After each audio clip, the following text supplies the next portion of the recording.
चलिए ध्यान दीजिए, अब हम लोगों को इंट्रोडक्शन जो पढ़ना है, कह रहा है right the anti derivative each of the following cases. ठीक है, each of the following example जो दिया है, एग्जाम्पल 1 के ये पार्ट दिए हैं 1 2 3। ठीक है, तो चलिए हमको एंटी डेरिवेटिव का मतलब इंटीग्रेशन क्या निकालना है, इंटीग्रेशन मतलब डेरिवेटिव का एंटी डेरिवेटिव मतलब इंटीग्रेशन। ठीक है, तो चलिए हम लोग सॉल्यूशन करेंगे।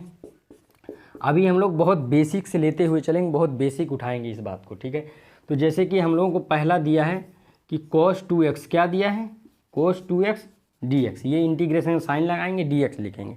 हम चाहें तो इसका डायरेक्ट कर सकते हैं, डायरेक्ट इसका आंसर देखो ये आएगा 1/2 आएगा, और कोस का होता है माइनस का साइन 2x, क्या होता है माइनस का साइन 2x और प्लस c। तो देखो ऐसे आएगा डायरेक्ट, लेकिन मैं तुमको थोड़ा अभी इंट्रोडक्शन दे रहा हूँ, तो इसलिए बेसिक से लेते हुए चलूँगा तब फिर बताऊँगा। तो देखिए cos 2x तो पहले यहाँ लेट करो, लेट 2x को t मान लो। ठीक है, थोड़ी देर के लिए मान लिया। आप इसको x के रिस्पेक्ट में डिफ्रेंशिएट करेंगे, तो इसका 2x का x में करेंगे तो 2 आ जाएगा, और t का क्या आएगा dt/dx आएगा। बिल्कुल सही आपने सोचा है। अब dx को इधर भेज दीजिए, इधर भेजा आपने तो dt/2 हो गया।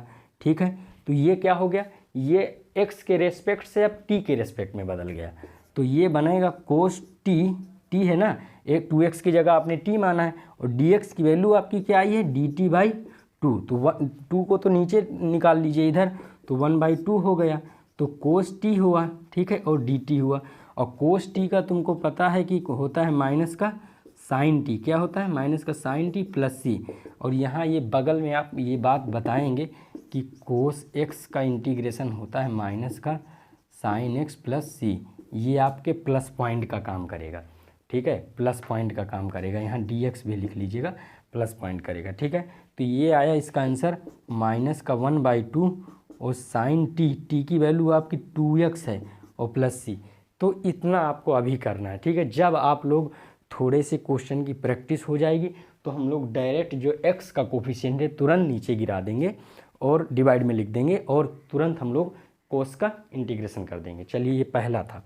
सेकेंड वाला आपका दिया ये रहा, इंटीग्रेशन आपने लगाया 3x² और प्लस 4x³ है। ठीक है, dx। ठीक, ये है। ठीक, तो अब आपने कहा कि इसका कैसे, तो दोनों के साथ साइन सेपरेट कर दीजिए, यानी जो ऐसे कर दीजिए, जो कांस्टेंट टर्म है उनको चाहे बाहर भी निकाल सकते हैं ऐसे करके, तो यानी कि x³। ठीक है, और dx आप लोग इसका जानते हैं, ये इक्वल में i चलता है, क्या चलता है इंटीग्रेशन मतलब i, जो आंसर इसका आया है इसके इक्वल में आप i लिख देंगे। ठीक है, तो i बराबर क्या आया 3x³ हो जाएगा। भाई x² ऑलरेडी है, बिल्कुल सही आपने सोचा, और 4x⁴ क्या हो जाएगा 4 हो जाएगा, और प्लस कांस्टेंट लग जाएगा। ये बात बिल्कुल एग्री हो इस बात से, चलिए ठीक है, अच्छी बात है। तो ये 3 3 कट गया, 4 4 कट गया, तो x³ आया यहाँ, हाँ, और x⁴ और प्लस c, ये क्या आया, ये i आया किसका, सेकेंड वाले क्वेश्चन का। ठीक है, और रह गई बात थर्ड वाले की, तो 1/x का डायरेक्ट इंटीग्रेशन आप लिखेंगे log मॉड में x प्लस c, इसका डायरेक्ट इंटीग्रेशन लिखेंगे, ये इसका फाइनल इंटीग्रेशन हो गया। तो आई होप कि आपको समझ में आया होगा। तो इस क्वेश्चन का इतना था। अब मैं अगला क्वेश्चन की तरफ बढ़ता हूँ। ठीक है, इसको नोट ज़रूर कर लें आप। ठीक है, अपने दोस्तों तक भी पहुँचा दें।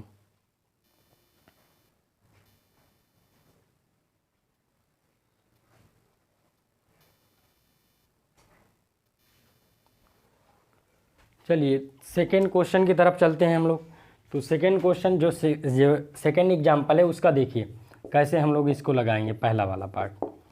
तो ये है, तो इसके दोनों के नीचे सेपरेट कर दीजिए x² को, तो x³ क्या हो जाएगा x², यहाँ लिख दीजिए dx माइनस 1/x², यहाँ लिख दीजिए dx। तो इसमें से एक कटेगा तो ऊपर एक बचेगा। ठीक है, 2 कट गया तो एक बचा, और 1/x² और dx। ठीक है, ठीक, तो x है ना यहाँ पर, तो इसका इंटीग्रेशन करेंगे तो एक पावर है इसमें, तो x²/2 i है आगे चल रहा है, और 1/x² का मैंने तुम्हें बताया है कि -1/x होता है, लेकिन फिर बता देता हूँ, नहीं आता तो ऊपर ले जाओ, -2 हो गई पावर। ठीक है, आपने कहा यस सर बिल्कुल, x²/2। अब तुमको पता है कि क्या होता है, इसमें एक ऐड होता है वही सारा डिवाइड में आता है, तो x⁻² में एक ऐड हुआ और वही -2 + 1 नीचे आया और प्लस सी लिखा जाएगा। तो x/2 x² और ऊपर बचा क्या -1 और नीचे -1, ठीक है, प्लस सी। तो ये माइनस मिलके प्लस हो गया, तो x² प्लस 1/x प्लस सी। ये माइनस मिलके प्लस हुआ और x² -1 था, तो जो नीचे आएगा 1/x लिख सकते हैं उसको। तो ये हो गया पहले वाले का, ठीक है। अब रह गई बात सेकेंड की, करते हैं। तो सेकेंड में क्या करेंगे, देखिए x⁴ dx दोनों सबके साथ लिख दिए। 1 dx क्या है, 1 dx। देखिए इसमें बहुत बड़ा लॉजिक है, बहुत अच्छा टॉपिक है इसका। तो आप जानते हैं कि एक बढ़ेगा तो जैसे बढ़ेगा प्लस करेंगे वही सब डिवाइड में आएगा, तो बढ़ेगा तो यानी कि जब एलसीएम लेंगे तो 5/3 हो जाएगा। तो उल्टा करके लिख दोगे आप तुरंत 3/5। देखो x⁴ प्लस 1 और वही सारा 2/3 प्लस 1, समझ पाए, ये बिल्कुल आपने समझ। यहाँ कहेंगे सर आपने x कैसे लिख दिया, सुन लो यहाँ पर बहुत बड़ा लॉजिक है। जैसे ये 2 है, ठीक है, इसमें कुछ नहीं तो x⁴ है ना, और इंटीग्रेशन में क्या होता है कि एक पावर बढ़ती है, तो अगर हम इसका इंटीग्रेशन करेंगे dx तो यानी कि 2x⁴ प्लस 1/0 प्लस 1, तो क्या आएगा, ये तो 1 आया और x⁴ प्लस 1 यानी x⁴1, ठीक है। तो यानी कि 2x⁴1 यानी कि 2x आया और प्लस c, समझ पाए। तो यहाँ तो मैंने 2 लिख के बताया, यहाँ 1 है तो उसी से 1 की मल्टीप्लाई किससे हो जाएगी, x से हो जाएगी। इसका लॉजिक ध्यान से यहाँ देख लेना क्या बताया हूँ मैं, ठीक है। तो यहाँ x प्लस c आ गया। इसका सॉल्व करेंगे तो x⁴ 5/3 आएगा और 3/5 उल्टा करके लिख देंगे प्लस c, क्योंकि ये जब इसको सॉल्व करोगे तो ये आएगा, और प्लस x प्लस c, ठीक है। ये क्या है, इसका इंटीग्रेशन आया, ठीक है। ये इसका क्या आया, इंटीग्रेशन आया, ठीक। अगले क्वेश्चन की तरफ आते हैं, जो थर्ड पार्ट है इसका, इसको हटा दे रहे हैं, ठीक है। यहाँ पर लिख लीजिएगा कि e⁴x का इंटीग्रेशन भी e⁴x प्लस c होती है।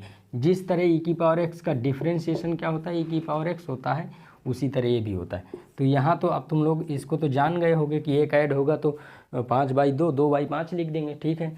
यानी कि x⁴ क्या है 3/2 dx प्लस 2 e⁴x है और माइनस 1/x है ना, माइनस का क्या है 1/x dx। तो इसका तो तुम जानते हो कि x⁴ क्या हो जाएगी 5/2 और 2/5, यहाँ लिख दोगे ना, और ये प्लस 2 e⁴x और इसका log mod में x प्लस c, समझ पाए, इतना लिख दिए। ये इसका क्या है इंटीग्रेशन हो जाएगा। ये तो समझ ही रहे हो ना कि एक ऐड होगा x की पावर है ना, ये x की पावर क्या है 3/2 है ना, एक ऐड होगा तो 5/2 हो जाएगा और 2/5 और 2 e⁴x का 2 e⁴x ही होता है, ठीक है। चैनल को लाइक सब्सक्राइब जरूर करिए, इसमें आपका कोई हर्ज नहीं, कोई पैसा नहीं लग रहा, ठीक है। तभी तो जो हमको मोटिवेशन मिलेगा, तभी और हम तुम्हारे लिए काम करेंगे, ठीक। तो आई होप कि आपको समझ में आ रहा होगा हर क्वेश्चन, ठीक है। और जो क्वेश्चन फंस रहा तुरंत आप बताइए।